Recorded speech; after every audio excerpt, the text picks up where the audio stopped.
Well, it was a bumper week for the financial markets last week. The Bank of Japan ditching a hard cap on 10-year JGBs. The Fed unchanged, but some would point to a dovish tilt from Fed Chair Powell at the post-meeting press conference, while the Bank of England reiterate that higher for longer policy message. Despite that, the market hears what it wants to hear, and that is that rate hikes are done and dusted, sparking a rally in equities with the S&P 500 having its best week in a year, as Treasuries rally as well, led by the long end with 10-year yields now around about 50 basis points off the cycle highs. And amid all of that, the dollar slumping to its lowest level since mid-September. Looking ahead, a quieter week awaits this week, with the data calendar a little bit emptier than it was last week, allowing markets to take stock of exactly what went on last week and decide where we want to head next. Plenty for myself and Ryan Littlestone to discuss on the trade-off this week. Without further ado, let's get into the show.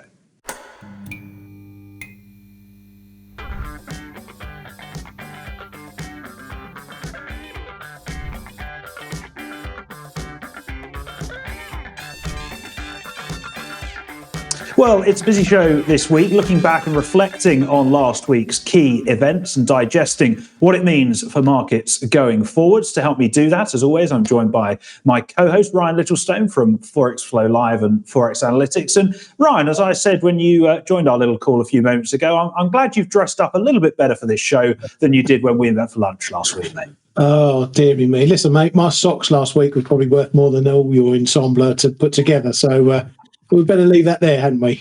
Yes, we better. And let's actually get straight into Topical Thunder, because we've got a jam-packed slate of things we need to get through this week. Right. I want to start with the US this week, which is, I think, exactly where I started this time last week. But there is, of course, plenty still going on the other side of the pond. Three key events last week. The first was the Treasury's quarterly refunding announcement, which came in a little bit lower than expected. The Treasury auctioning $9 billion less than markets had expected this week. The other areas of that announcement were also there to provide a little bit of relief to bond bulls. Treasury saying that there's just one more quarter of coupon increases still to come. And if you actually look at the breakdown of those coupon increases, which we won't go through here, but you can find if you do a little bit of research, they were very much concentrated at the front end of the curve. 2-year issuance, I think, was up $3 or $4 billion per auction. 10 and 30-year issuance were up about $1 billion per auction. So it's clear that Treasury a little bit concerned about the fragility that we had been seeing in longer duration debt and doing what they could to address that. We then rolled straight out of the refunding and into the Fed meeting. The FOMC keeping rates unchanged between 5.25% and 5.5%, as we expected. And also, as we expected, the statement was pretty much cut and pasted from the decision that they made back in September. They just changed the date on it, keeping in there that data-dependent tightening bias. And Chair Powell left the possibility of further hikes on the table, although there has been some, particularly on the sell side, some commentary in the aftermath of that FOMC presser, saying that Powell was actually a little bit more dovish than we have heard him of late, noting that he refused on a couple of occasions to really endorse the September dot plots, which have another hike in them, and that he, of course, well, I can quote, he said that the dots are not a promise or a plan of the future. So again, the market reading into that what it wants to hear, in that the Fed are done and dusted. And as if that wasn't enough for a busy week in the United States, we wrapped up with the latest jobs data on Friday. Headline non-farm payrolls rising 150,000, short of the 180,000 expected. But if you add in the 30-odd thousand auto workers that are on strike, NFP would be pretty much in line with those expectations. Unemployment rose to 3.9% on the month. Participation came back to 62.7%, and average hourly earnings flat at 0.2% on the month. So a little bit of a cooling from that blockbuster report that we saw in September, but I think it's important to recognise that this is what the Fed want to see. They've told us they want the labour market to come back into better better balance, and that appears to be what that data is pointing to. But in terms of the market reaction, it was a pretty dismal week for the dollar. Its biggest one-week loss since the middle of July, if you look at the dollar index, and a chunky bid coming into the long end, plus, of course, equities, the S&P 500, having its best week since last November. So, Ryan, I guess the simple question for you, mate, is has the market overreacted to all of that? Or are we about right in terms of how the market views last week's events? Yeah, I think we got a case of two overreactions. I think we saw a bit of a reaction for month end, which saw the dollar rallying and yields, being pretty high. Then we got that data, first day of the new month, which the market took fairly negatively, and we've gone the other way. I think it maybe has overreacted to the dovish side, particularly with thoughts for the Fed. All the headlines were about cuts and when they're going to be pricing, which we're going to talk about shortly. Taken as a whole, the NFP, I think if we didn't have that big outlier upside number in September, then the market would probably be right thinking, this jobs market is continuing to soften, because the trend has been low in these jobs numbers, bar the odd freak spike.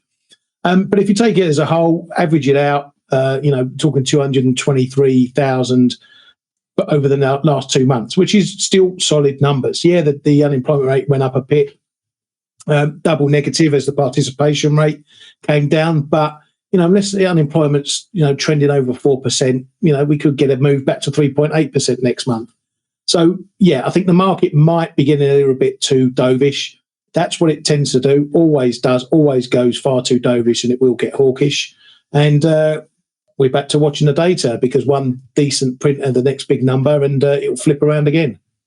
Absolutely that. 15th November, get it in your diary, the October CPI report. I think that's the next really key release out of the United States. As we alluded to earlier, it's a little bit of a quieter this week. We've got the weekly jobless claims numbers. We've got consumer sentiment from the University of Michigan, but I don't think those are going to move the needle too significantly. So, all eyes on that inflation data now for where the Fed go next. But what about the Bank of Japan? Things are getting spicy over there once again, aren't they? Yeah, they're continuing their slow shuffle to the exit door. They updated us with their latest musings, but offered really no surprises. The inflation forecasts were raised as expected. We spoke about this. We had the heads up from the various press outlets. The biggest move being in the 2024 forecast, moving up to 2.8% from 1.9% in the prior forecasts. So quite a significant move up. It's not a rounding error, that, is it? Definitely not, unless you're trading two whole big figures. But no. But what stood out from that was that outside of the fiscal year 2023 number going up to 3.8%, the core forecast for the next 2 years are still below 2%. That in itself is a message to say that inflation might run hot, but real inflation might run not, or domestic inflation might run not. And that also means that the Bank of Japan can continue the message that they don't see their target coming into sight just yet. And UADA didn't give much away on that either. They're going to go slowly and cautiously. They still don't see this sustainable inflation at target with certainty, and are awaiting the government's next fiscal measures to judge what the inflation impact from those are going to be. This move on the YCC, I don't know. They've spun it again as a move more to help markets function rather than for monetary policy reasons. All it's done is make them more of a stop loss for Kishida's financing than they were before. It's now, if they need to borrow more money, we're going to lock in those rates maximum 1%. So they're keeping a lid on that. More financing than the government, basically. But all that said, there was one key line out of the many that really did ring a bell, and that's that they're gradually getting closer to achieving their price target. That was a small but important admission there that they are moving in the right direction, and indeed taking that small shuffled step closer to the exit door. Now, I think what's also very telling, as much as we've been saying previously, that the road to exit will be slow. And this meeting, for me, really reinforced that narrative. Patience is often fleeting in trading, and I'm struck by the realisation that the BOJ could move even slower than what we've been expecting them to do so. And it's not going to be good for trying to catch some yen strength along the way. Yes, I'm not going to talk too much about that now because I'm going to get into that actually in my play of the day a little bit later on. But I think it's interesting, as you said, that it's been framed again as this is here to enhance the sustainability of easing thing rather than we're tweaking this to actually tighten policy because we think we're getting closer to our target, et cetera, et cetera, et cetera. I would say, though, I think the move was a little bit more significant than markets have actually realised potentially, because yield curve control is effectively dead. You know, the BOJ are saying they're going to act nimbly and they're going to purchase with 1% as a reference, but nobody knows. They're going to go 25, 50, 75 bips above it. Who knows? Only the folk inside the BOJ know that. But I do think it's interesting because there were a few headlines crossing the wires this morning already. It seems very early for this, but about next year's wage negotiations. And I think one of the biggest trade unions in Japan is talking about a 6 or 7% increase next year that they're going to be negotiating for. So what would that be? 2, maybe even 3 years of earnings growth well above the 2% inflation target. So yeah, maybe they are getting slightly closer to that being achieved, but are they getting slightly closer to the exit from all this negative rate nonsense? It's like watching paint dry at this point. Yeah, it is. We've been saying for a long while it's going to be a slow process, but it's really hit home how slow that process might be. I mean, they're not even giving an inch to any expectations. So, we could still be having this conversation in 2020, into 2024, and they might be close to coming out of easing. But you never know. Yeah, the wages are going to be the next big thing. We know that the government's focusing on that. Kishida's focusing on that. UEDA's focusing on that. And for all intents and purposes, like you just mentioned, wages are going to get boosted again, and it's getting that snowball rolling, and they need it to roll for more than just this last year. They need to roll it for a few more years, and that's what they're going to need to do. But there are these small admissions that they're creeping closer to the exit door. That UEDA's ruled out ending negative rates before the end of the year, but hasn't said too much more about what happens in the new year. And again, if we get that, it's how is it going to be spun? Going to zero rates doesn't necessarily mean they're now on a hike cycle, and that's how they're going to spin it. So even when they do take a step, it's, oh, yes, but this isn't monetary policy and this isn't tightening. But add them all together and it's going to form a bit of a picture. Yes, indeed. But once again, I think we made the right decision not to get up early and watch and trade the BOJ as the decision broke. Right, talking of watching paint dry, the BOE, that was a bit of a dull one last week. I mean, it was, we actually said on the show last week that the November MPC decision was probably going to be one of the most predictable of the cycle, and so that proved. Thankfully, that wasn't a sort of commentator's curse that we put on the old lady last week. Bank rate unchanged at 5.25%, as we pretty much expected. The vote was 6-3 among MPC members: Green, Haskell and Mann. The hawkish dissenters once more, new committee member Breeden voting with the other 5 to keep rates unchanged. The guidance pretty much bang on where it was after the September meeting. Still that the door just a little bit ajar to further tightening if the bank see signs of persistent inflation coming through. And again, repeating that higher for longer message. They did change the wording around it a little bit, saying that policy needs to remain restrictive, and I quote here, for an extended period of time. But the message from that statement is still the same. Of course, when asked at the press conference, Governor Bailey couldn't actually tell us what an extended period of time actually means, which it should be no surprise to anyone at this point, given the bank's recent track record. And actually, the press conference on the whole was pretty dull. We didn't learn too much, and I think the most colourful thing there was the rather disastrous and poor tie that Ben Broadbent was wearing, which I think was a Christmas present he felt compelled to wear in public, or he was doing it for a bet. In any case, the BOE's new forecasts were a little bit higher on the inflation front. They now see it taking until the fourth quarter of 2025 to get inflation back down to the 2% target, although that is again, as we mentioned last week, because the market rate path is a lot lower now compared to where it was in August, which mechanically pushes those CPI forecasts a little bit higher. But even with that, the BOE reckon that the GDP level at the end of the current forecast horizon will be around about 1% lower, i.e. the economy will be 1% smaller than they had predicted at the August forecasting round. And they also see that there's about a 50% chance the UK falls into recession within the next 12 months. Personally, and I'm going to get onto sterling a little bit in a while. We're far from out of the woods with the pound. And I think one of the most interesting things that I took away from that BOE decision was actually buried deep in the minutes of it, where they said that the bank staff estimate that only about half of the tightening they've delivered in terms of hikes to bank rate has actually hit the economy thus far. So with that in mind, I think, and of course you get the Q3 GDP release on Friday, risks to the economy and risks to the pound are still tilted to the downside. Yeah, I'm not sure how much I've got to add to that, really. We said it was going to be pretty much a non-event, and it was. I think it's a bit rich you talking about someone else's tie when you can't even turn up today wearing one. But, I won't say anything about that. Practice what you preach and all that. People in glass houses, so on and so forth. But, yeah, this is the Bank of England. I mean, this is probably one of the only times when Bailey has spoken and the pound hasn't gone down significantly. So he's changed one thing at least. We know where they're at. I still think that the Bank of England are going to be one of the first to cut because we have the greater risk of seeing these rate hikes biting hard and the economy dipping. I don't think we see it in these quarterly numbers at the end of the week. We know that the monthly GDP numbers have indicated GDP 0.2% there or thereabouts.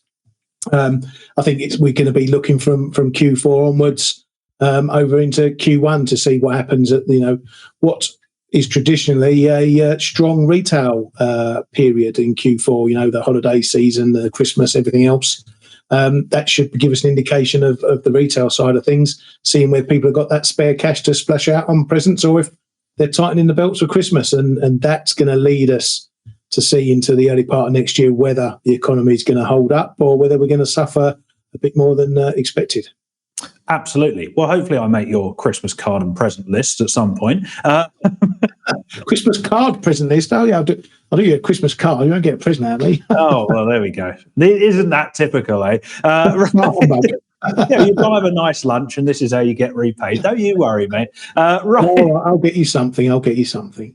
Thank you, mate. Right, on the subject of rate cuts, go on, take it away, because the market's got a little bit aggressive and overexcitable again. Yeah, so we analysed the latest central bank moves and all the data. And, as I said last week, how we left after last week is going to be important moving forward. As I said earlier, the one big thing I take away from last week was the headlines on market pricing rate cuts. Now, as long-term followers of the show will know, we've been priming you for the rate cut game since probably the middle of the year, late summer. And, well, here we are. After the FOMC, the market, this is the September FOMC, the market seemed to suddenly wake up to the higher for longer message from the Fed. We saw the dollar rally, yields rally. But in typical goldfish memory fashion, that kicked in. And last week, that's all out of the window. The market now thinks that the Fed's last hike is not so much on the table, but it's on the wall in the emergency cabinet, break glass here for an emergency. That's where the last rate hike is. Now we move on to pricing cuts, and the market is already starting to drip feed their expectations in. Straight after all the data and the Fed, particularly on Friday last week, according to some markets, there's over 100 basis points of cuts priced in for 2024, with the first rate cut now seen in June from July. So that's come forward a bit as well. The BOE, apparently there's 50 basis points of cuts priced in by November, 25 of those by August. The ECB has fully priced in 50 basis points of cuts by July. The horses are in the gate and ready to go. And last week's move in US yields and the dollar perhaps gives us an early indication of who's going to have the biggest reaction in these cuts to come. So from here through the rest of the year and into early next year, the market is going to adjust to these cut expectations against the data. just like it has for the hikes and the hike cycle. So we need to watch for extreme moves, as those will be the best trading opportunities. If the market gets too dovish about the Fed and the US is still producing 3 to 5% growth each quarter, there will be a trade in that. Markets always like to go too far, especially when it's dovish and bearish. And I'm looking forward to trading against that. Yeah, it's stupid. What are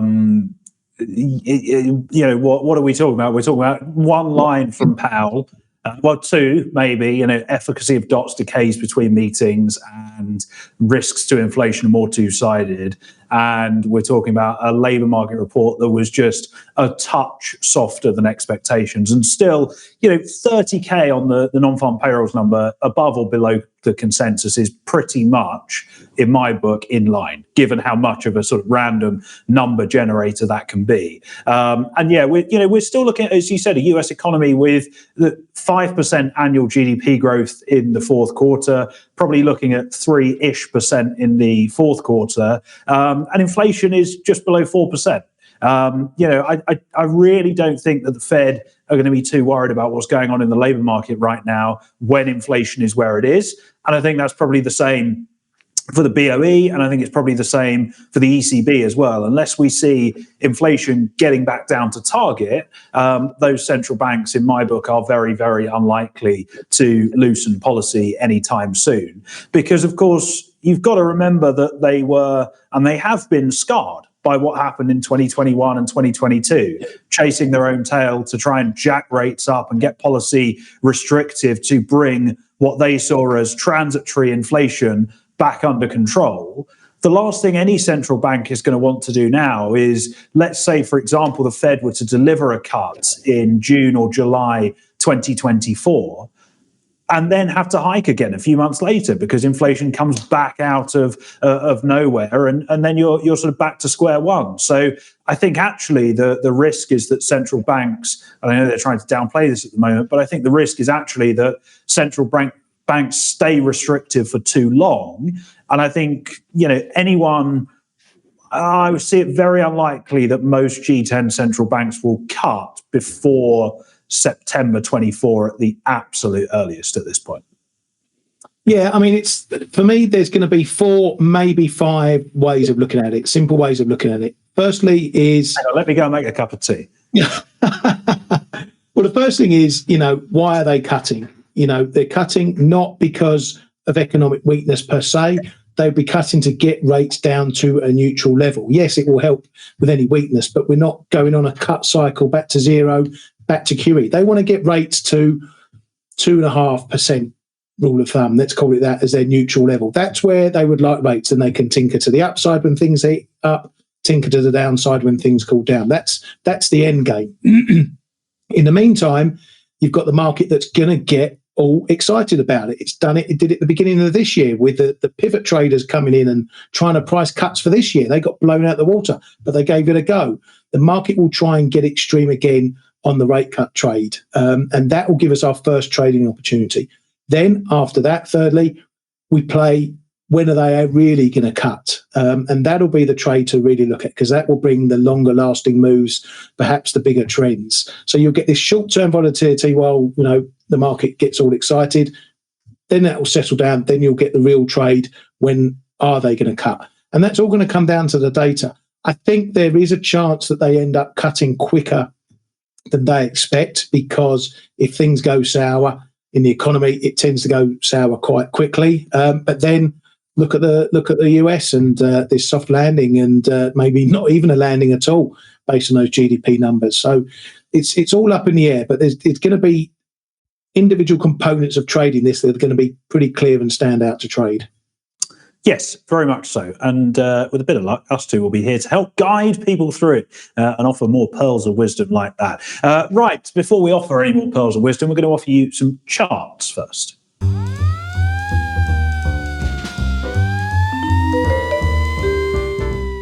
And they are charts, not graphs, as our producer likes to say. They are charts. So the first chart this week is... He's terrible. You're so bad to Kyriakos. He's a good lad. He can take it.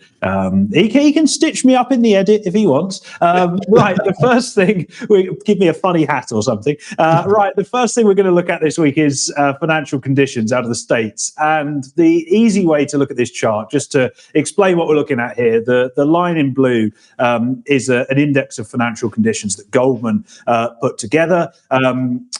Bloomberg put together a similar one. A few on the sell side have these indices. Essentially, it takes a number of inputs, things like credit, where the equity market is, yields, the valuation of the dollar, et cetera, and tries to come up with whether financial conditions are tightening or loosening. So the higher that index is, the tighter financial conditions are. And the line that you see in white is the Fed funds rate, which has obviously been on hold at 5.25% to 5.5% since the meeting in July, just before we all went away for the summer. Now, the easiest way to look at this is that since the middle of the summer, that blue line has been going up and to the right. Financial conditions have tightened pretty significantly, and everyone has been saying that the market has started to do the Fed's job for them. In fact, I think we have 5 or 6 FOMC members say pretty much exactly that, in that the move that we saw at the long end of the curve with yields rising pretty significantly is helping us and may mean that there's less need to deliver another rate hike. Well, last week, a pretty big chunk of that tightening that we saw over the summer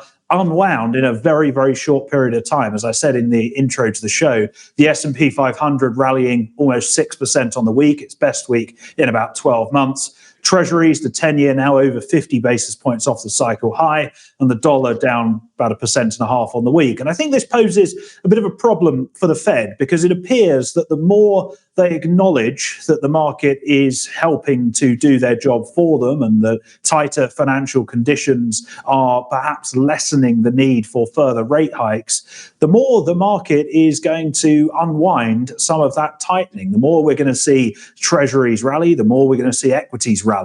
And I think this means that actually there could be an increased likelihood that Fed speak over the coming 6 weeks or so in this next intermeeting period could begin to take on a little bit more of a hawkish stance once more. Of course, we need to remember that policymakers are not going to want to see financial conditions loosen. They want things to remain tight to ensure that they keep pressing down and squeezing down on inflation, which, as we said, is still running at around 4% on an annual basis, both at a headline and a core level. So I think this is just something to be aware of. It's an important concept to be aware of for traders. And I think if we do see Fed speak start to become a little bit more hawkish at the margin, then that could be a source of upside for the dollar and perhaps a little bit of a hurdle that the equity and bond markets are going to have to get over once more. Yeah, I think the Fed in this one have made a bit of a rod for their own back. You know, mention this financial conditions, and many members mention it, as a real strong point. It's become a market focus now. We're talking about it now. You've got a chart about it. So that shows you that the market is plugged into this. And then that has an effect of getting the market, again, a little bit too excited about the moves we get here. Yeah, we've seen obviously a drop in yields, those financial conditions loosening. Does it mean the Fed are suddenly going to hike rates again just to keep those up? No, but the market's now got its eye on it. So every time you get a small change like this, the market's going to be, financial conditions have eased, the Fed are in trouble and they're going to be forced to talk more hawkish. Then we get another data point and conditions tighten again, yields rally. The market's over-tightening again and the Fed need to be a little bit dovish. And it's almost like the blind leading the blind. I mean, I don't know. We'll just trade whatever comes out. But that's what the market wants to play. That's what the market wants to play. But, yeah, I think the Fed have made a bit of a rod for their own back on this one. And maybe they just need to ignore it for a little while and let it drop out the market's mind and just let the conditions do their thing. Yes. I think the chances of anyone being able to ignore it are quite slim, but I agree, they probably should. And actually, you'd argue they probably shouldn't have mentioned it in the first place. But, we are where we are, I suppose. Yeah, exactly. And I know where I am. Where are you? I don't know, but you're on the euro now. I'm definitely on the euro now, yeah. And I think it might be break time, not the break time you look forward to. With a Kit Kat and a cup of tea. But yeah, last week we spoke about the volatility that may come from that week, and I mentioned that I focused on 2 questions to judge all that happened in that week. One, has the data or event or the speeches from the Fed changed the picture, be it for the economy or a central bank? Two, have prices moved out of recent and wider ranges? Well, for euro dollar, I think the answer to the second question might be yes. We've been stuck in a downtrend since the summer, but we found support mainly around 105. However, the bounces were well contained into the sort of mid to high 106s and up to 107. And 107 really has been my first key upside level, needed to be taken out before thinking about this downtrend being broken. It's easy to see why by the history of the chart. We had that big support at 105. It's a big historical level. We had a little move down, held the low, had a little break under, came back, held it. That's your first signal that maybe the trend is starting to come to an end. But until you start moving higher through the levels, it remains in play. Well, the break looks pretty good right now. We dip back and confirm support right around 107.90, 95. I want to see support really building strongly there, really solidly into that level now, which should at the very least confirm that we're moving maybe to a new range at the least. The next key level for me is the 38.2 fib of that drop from the 112s. It comes in around 107.60, 65, which in itself is a prior broken support turned resistance level. So a bit of confluence there on the next resistance level to come. So plenty of work to do, and I'm looking to add to my 105 longs if this break is supported, and if I see it confirm a dip to 107 holds, I'm going to add to my longs currently that I've got from 105s. That should give us the springboard to see us move higher, probably up to 108 at a minimum, maybe the next zone you can see up there in the 50 fib, 108 sort of 30 area. And but for now, the break is on. Let's see if it's sustained.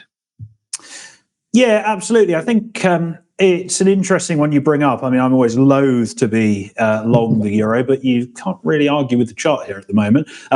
It's a similar picture, actually, to what you see in many other areas of the GZFX market. I'm just bringing up terminal here. Obviously, dollar yen trading back under 150, the Aussie back at 65, the Kiwi testing the 60 handle to the upside, cable also breaking above its recent range. It did feel like last week was one where a fair few chunky levels began to break down, and this week we've got a little bit of a quieter economic calendar. So, as you rightly say, looking to see whether those moves retrace pretty quickly, or whether we see a retest of those levels, some consolidation, and then those moves can extend over the course of the week ahead. But some interesting levels on the horizon, and if we hold above 107, you can't really argue with, in the short term at least, a little bit more upside.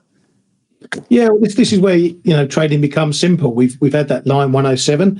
It's either going to hold above it or it's not. If it gets back under and we find it as resistance again, then we're potentially going back in the 105, 107 box. So it's an easy place to assign your risk. If you want to be short, you want to short a move back under there or against the next resistance level, as I say, up against this fib area, or you wait for a break below and 107 to hold again. But you're right, we're seeing a similar moves in a lot of the other G7 currencies. Some are hitting their level, still not quite breaking. Aussie dollar for 165.20 is sort of the 107 that we've got here in euro dollar. So it's not made its break yet, but if it happens, then you've got to go with those moves.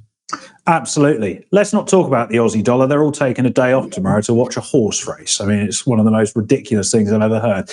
Instead, we will move on to cable. I bring this up. This was my play of the day last week, and I've written in my notes here that it was hopelessly wrong, but actually I then went back and watched the video from last week, and technically it's a play of the day that I never actually got into, because I was going to short a closing break of 121.10, which we didn't get. But what we did get was me pretty much bottom ticking this move when I did lay out that trade idea last week, because cable has been rallying ever since, and we broke north of that 123 handle and the 50-day moving average in a weaker dollar inspired rally after the non-farm payrolls number on Friday. But as I said earlier, I still see relatively little to like about the pound. We've got GDP data coming up this week. I think it's quite clear that the economy is losing a fairly significant amount of momentum at this point. We've had a composite PMI below 50 for 3 months in a row now. And of course, the BOE are pretty much done and dusted no matter what they say. And as Ryan alluded to, they could be one of the first G10 central banks to cut rates if the mortgage issues come through as we expect them to do so. So I remain a rally seller here, but the question is still, where do we get in? I mean, 124 is the obvious sort of psychological resistance, but we've tried to break through, and I haven't got a screen in front of me. We may indeed have actually broken through that by now. There's probably a few orders and some option interest lurking around there, but the next level to the upside is the 200-day moving average, 124.35. If that resistance holds, then I think that could be a decent level to start leaning against. And if you were looking to get long of the dollar and short sterling, that would be the sort of region where I'd be looking to do so. But it always pains me to say it here, but if we can get a closing break of that 200-day, then I think the bulls are going to be gunning for the 125 handle. But I'm still bearish, and I would be looking to sell into some strength around that 24.35 region. Yeah, and I think as always with cable, you've got to be careful. We have seen a big move that can tempt a few people to try and pick a top, and then you shut your eyes for 5 minutes, or you turn around and it's trading 126. So we've got to be careful. You have to, in one sense, keep to the fundamental picture as well. Is there any reason fundamentally why you would buy the pound right now based on what we're seeing in the data? Absolutely not. So when you get in a move like this in the quid, you need to think, okay, it's moving against the fundamentals. What's the driver? The driver is obviously the dollar, as we've just explained, euro dollar, Aussie dollar, Kiwi dollar. Everyone's going the same way. So cable likes to always move a bit further than the others. That you can see as well in euro sterling, just to switch it up.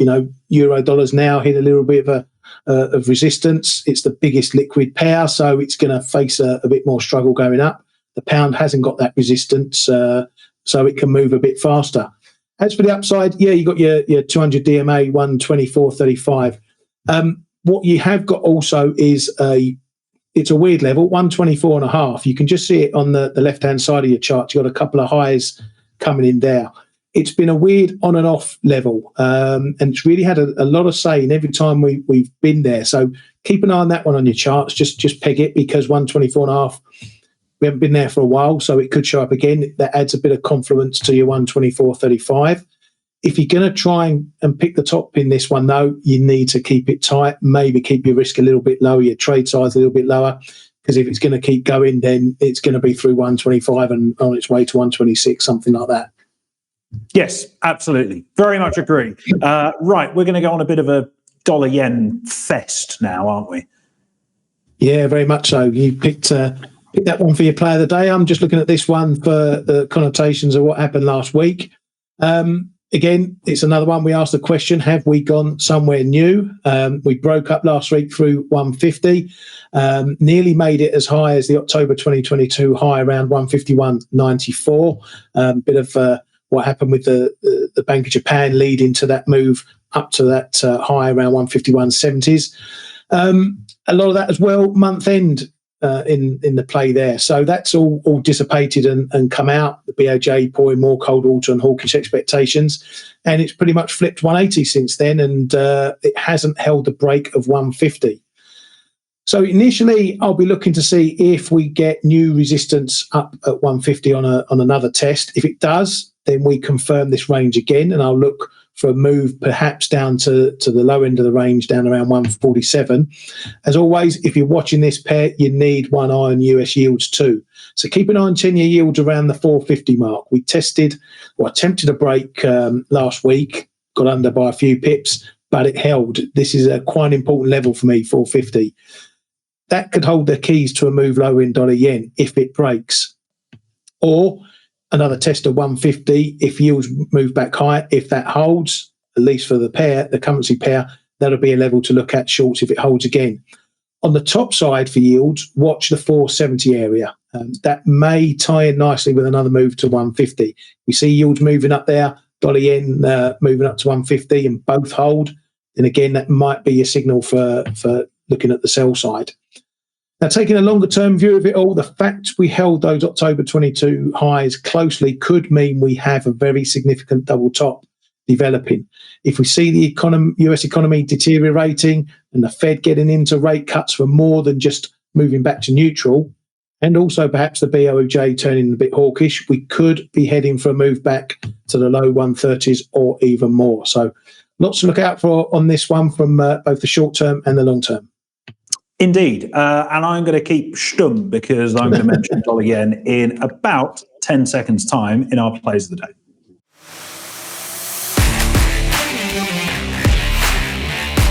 There we go. As promised, dollar yen. I'm also going to talk about dollar yen this week, but this is over a little bit of a longer term time horizon than Ryan's chart, brilliant chart that he just showed. So I certainly won't be revisiting this one next week, as I've just done with my cable view. But dollar yen fundamentally at its heart is a yield play. So what are we looking at here? We're looking at dollar yen in white, and we're looking at the spread between 10-year US Treasuries, of course, and 10-year JGBs in blue, and that's on the right-hand axis. So we're now in an environment where, of course, for the last 18 months or so, it's just been one-way traffic. Treasuries have sold off, the yen has sold off with it, as that US-Japan spread has widened quite significantly. But we're starting, it seems, to move into an environment now where treasuries at the long end are beginning to rally. Some of those supply concerns treasuries, some of those supply concerns are beginning to come out of the market. The market is of the belief that the Fed are done and dusted. So treasuries rallying, yields coming lower. And of course, this comes at the same time, as Ryan said earlier, to quote him, the BOJ are shuffling ever closer towards the exit from their ultra easy policies. They've expressed a degree of comfort with letting JGBs trade north of 1%. So we've already seen a fairly significant narrowing of the 10-year spread between the two countries. And you'd arguably expect that to continue if those dynamics remain in place. And not only is that a positive for the yen on its own, but I think the other thing you've got to consider is the huge amount, absolutely inordinate amount of Japanese capital that has been deployed overseas over the last decade or so.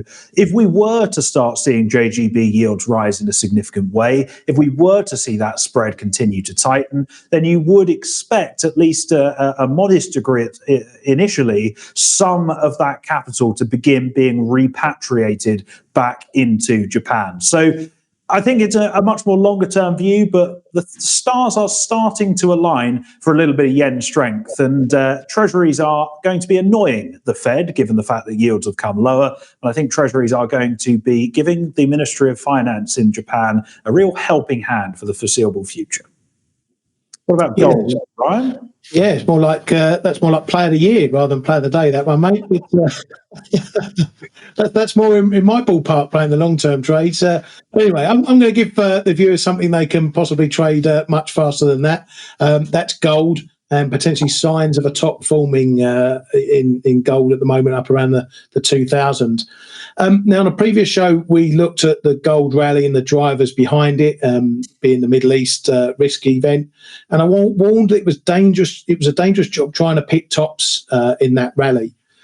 What I wanted to see, and what I want to see in any asset when I'm trying to pick top or seeing a trend run into trouble, is signs that we can't go any further. So we put in a little bit of a significant top over a period of time. For gold, that trouble is around the 2000 mark. After the big rally, we're now struggling to hold a break there. And that's the signal that maybe it's gone as far as some players want it to go for now.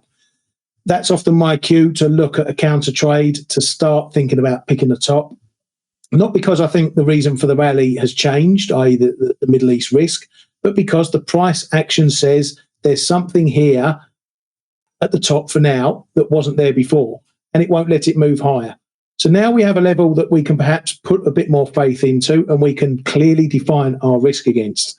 So on that basis, I'm looking for shorts into 2000, 2009. With a tight stop, doesn't need to be big, just through maybe 2012, 2012, 2013. That's keeping it very, very tight on the stock front. And if it does move lower, then, potentially I would say the sky's the limit, whatever the opposite of the sky's the limit is. The big risk to this trade remains the ongoing Middle East saga. So you need to keep one eye on that. Again, on Friday, we saw a little bit of a run late into gold, not as much as we've seen previously. And then on this morning, Monday morning, we saw that dissipate a bit. So, yeah, I've got a little bit more faith in picking a top around these high marks than I did previously.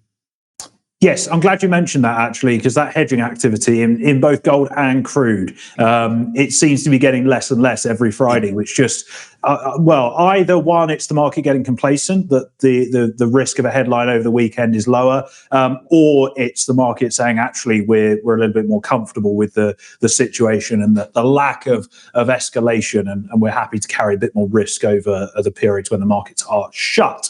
In any case, that does bring us to the end of this week's show. Thank you very much, as always, to Ryan Littlestone from Forex Flow Live and Forex Analytics for joining me, and to our producer Kyriakos, not only for putting up with our jokes, but also for bringing this together as brilliantly as he always does. All three of us will be back with another show this time next week. If you've enjoyed the show, drop a like on the video, leave a comment as well. Let us know how you're trading the markets, and all three of us will see you in a week's time. Thanks for watching. Goodbye for now.